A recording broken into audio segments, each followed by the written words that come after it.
Following Prince Andrew's arrest, Us Weekly delves into the former royals and his ex-wife Sarah Ferguson's involvement with Jeffrey Epstein and what it could mean for the monarchy's future in this week's cover story. In the early morning hours of February 19th, unmarked vehicles arrived at Sandringham Estate, the country residence of King Charles III. Authorities arrested Andrew on suspicion of misconduct in public office. Investigators allege he shared confidential information with Epstein during his tenure as the UK's trade envoy from 2001 to 2011. Police searched both his new home on the Sandringham grounds and his former residence Royal Lodge. Hours later, Andrew was released. Charles issued a personally signed statement saying he learned of his brother's arrest with the deepest concern, adding that the law must take its course. Prince William and Catherine, Princess of Wales, are said to support the king's position, with the source telling us they are disgusted and appalled by what's come out. Andrew has become the first senior royal arrested in centuries, and if charged and convicted, he could face a life sentence. And according to sources, family members were blindsided,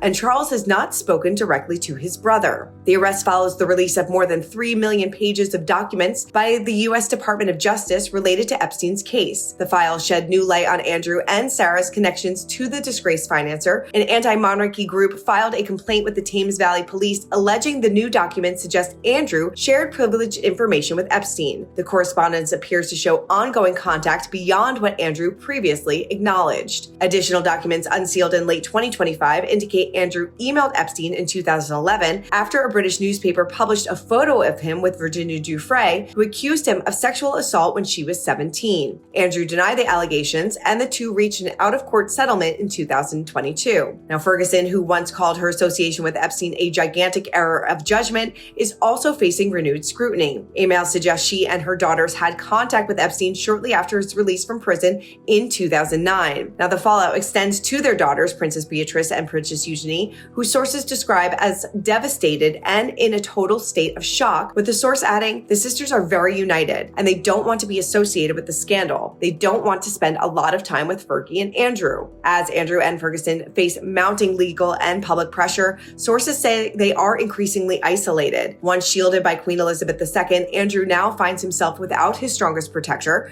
with royal author Christopher Anderson telling us, Andrew, in particular, has always had a sense of entitlement that was extreme even in royal circles. You got the sense he felt he could get away with anything, and he could, as long as he could run to the late queen for protection. Now, as family members turn their backs on the former couple and their inner circle continues to shrink, Andrew and Sarah Ferguson are leaning on each other, with a source saying they are miserable, and misery loves company.